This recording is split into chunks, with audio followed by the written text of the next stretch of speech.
Good evening, friends. All the very best from Mumbai Kho Kho Sangatna for the referee who are going to appear for the referee exam 2022. Basically, you can go through this paper which I am speaking about, and you can hear it at least 3 to 4 times, and it will be very easy for you to solve the paper. Now, regarding this referee exam, it is a 100 marks paper. The first part is the fill in the blanks. Okay, we'll start. 1. Kho Kho ground has dash chaser block. I have explained you that there are 8 side lanes and 1 central lane. So there are 8 blocks in between. So how many blocks? 8 blocks. Chaser blocks are 8. A team in an event of a tie in a league match gets dash points. A team in the event of a tie in a league match gets 1 point. If a team wins in a league match, it gets 3 points. If loses, it gets 0 point. In an inning, there are dash turns. There are 2 turns. In a match, there are 4 turns. That is an additional information. In the tiebreaker, he will start the turn. The referee will start the turn.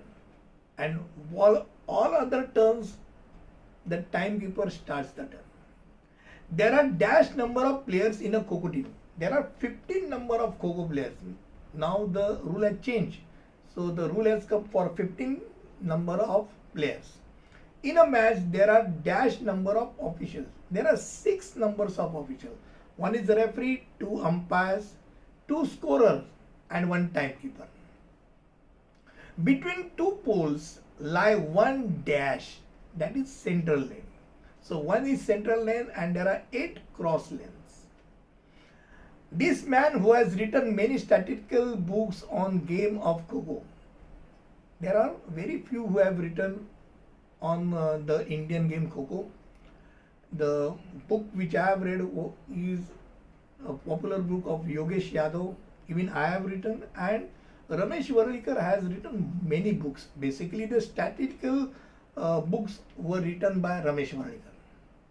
He controls the match and his decision is final. Whose decision is final? The referee's decision is final. He can change the decisions of others. The diameter of the cylindrical shape of the pole varies from 9 cm to it is 10 cm. So 9 to 10 cm the cylindrical shape should be there. When an attacker goes from one post to another, he is said to have taken a direction.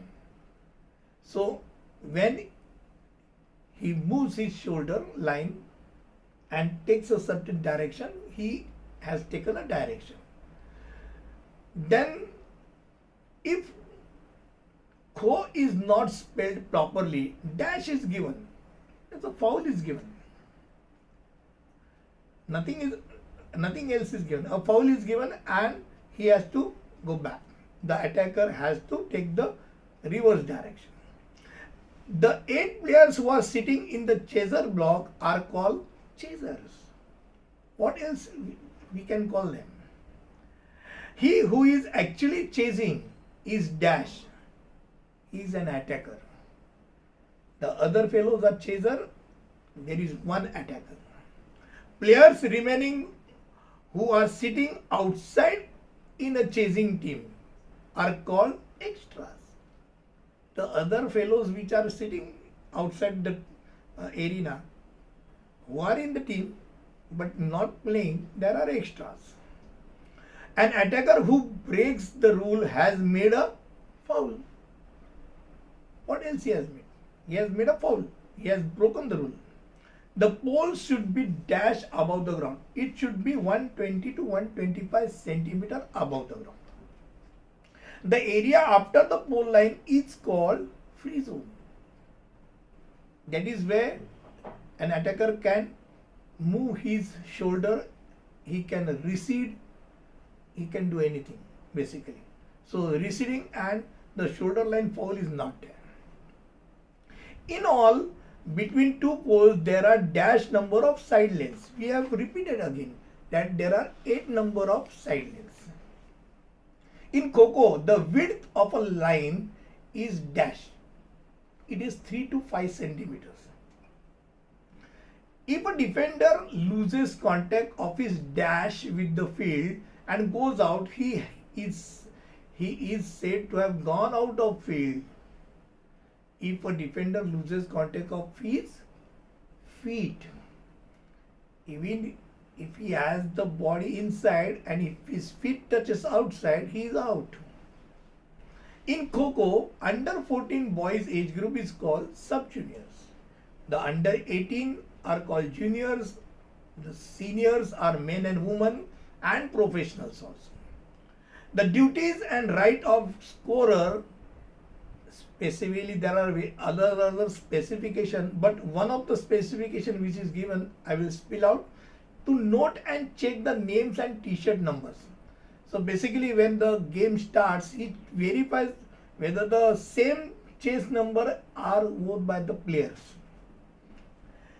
In a turn, dash number of substitutes can a chaser team take. N number of, that's unlimited number of substitutes. So previously it was restricted, now the restriction is not there. There are dash types of whistles blown in a Kho Kho match. There are 4 types of whistles blown in a Kho Kho match. Kho Kho is a dash game. It's an Indian game. It's not a foreign game. It's not a Western game. Dash can overrule umpire's decision. Who else? Referee. Referee can overrule umpire's decision. There are dash session of time. So now there is only morning and evening session. There are 2 sessions of time. During a turn, and dash may go out of court, but he shall follow all rules about taking direction and receding, even when he is out of the court. So who can go out of the court?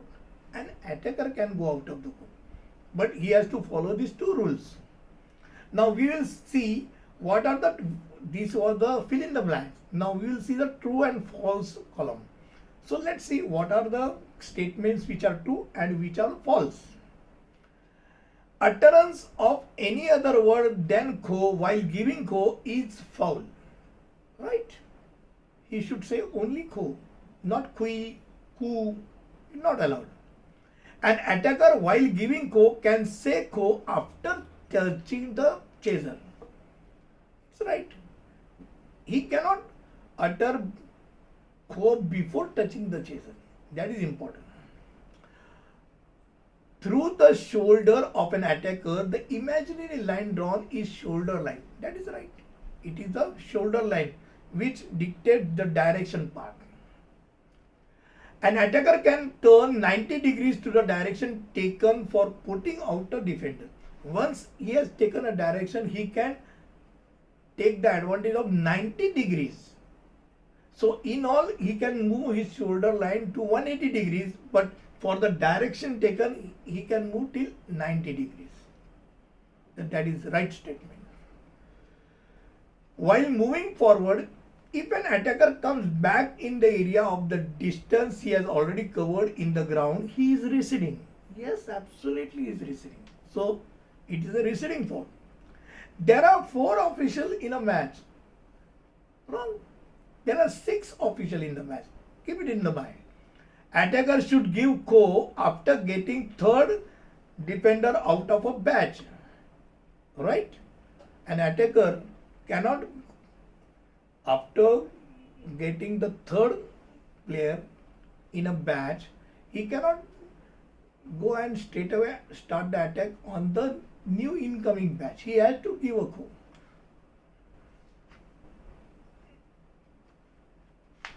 Then the chasing team players will sit in the sitting block in such a way that no 2 subsequent players will have the same direction towards the sideline. That is the right. That is called Kho Kho. That is true. In the beginning of a turn, 2 defenders batch will enter the ground for the purpose of defense. Absolutely bullish. Wrong. The batch is of 3 defenders. With the long whistle blown by the timekeeper, the turn will come to an end. Yes, absolutely right. That is the way the turn has to end. One should not insist an attacker who is giving a kho to touch coming from backside of the sitting chaser. So this is the only way. He has to give kho from the backside. He cannot go and give a kho from the front side. After getting a kho, a defender becomes an attacker. Again, that's a wrong statement. A chaser becomes an attacker. A defender doesn't become an attacker. The defender shall not touch the pole. It's wrong. Because not only defender, the attacker also can touch the pole. While in an attack, a defender can go outside the playing ground. Absolutely wrong statement. If he goes out of the ground, he is out.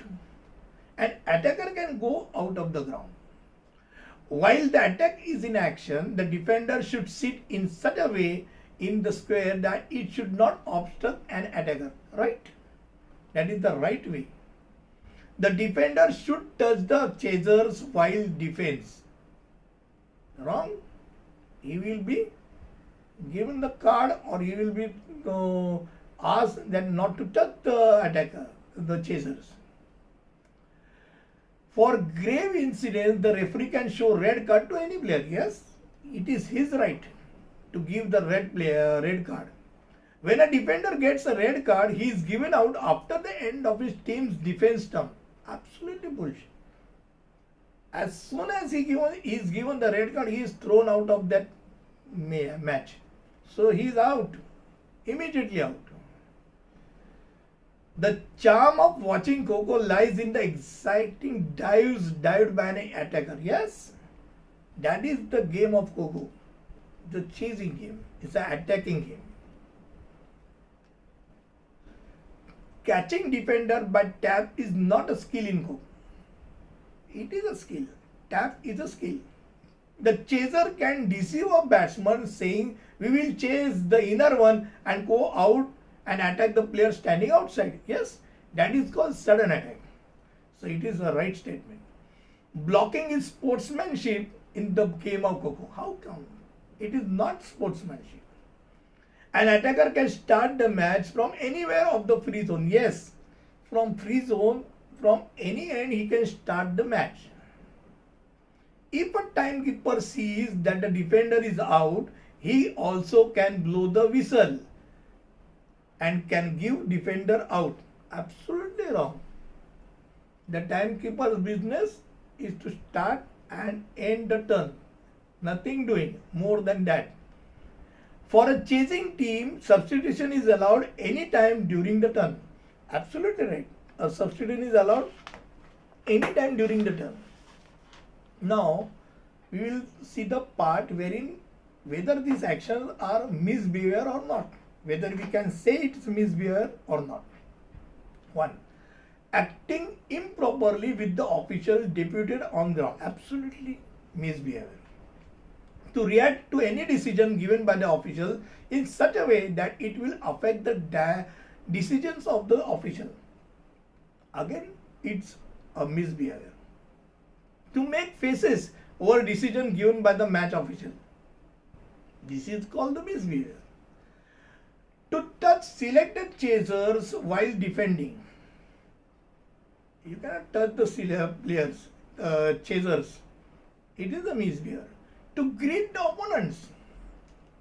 When we say hi, hello in the match, in the beginning or at the end, it is not a misbehavior. In a chase, when defender purposefully utters the word kho, it is a misbehavior. In a chase, an attacker who can easily put out a defender pounces and injures a defender. So that is absolutely a misbehavior. So he wants to injure that player. The defender is saying kho with the purpose of commotion. Again, it's a misbehavior. The defender stops and give a chance to an attacker to dive on him. Where is the misbehavior? He is going to get out. He has to go out. To apply such a force while putting out a defender that he gets injured. That is misbehavior. Ultimately, the last part of this paper is select the correct noise of the whistle for giving event, for the given event. 1. Timekeeper will blow this whistle to start the game. Now, which is this whistle? The long and a short whistle. That is the style, and when the short whistle is blown, then the match starts.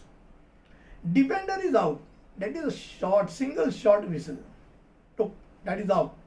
A foul occurs when continuous blowing of short whistle. You have to continuous blow of the short whistle. And lastly, end of the turn, a long whistle. When it is a long whistle, the turn ends. I think you can go through the video at least 3-4 times, and I am guaranteed that each and every referee who is sitting in this exam will get passed meritoriously. Bye.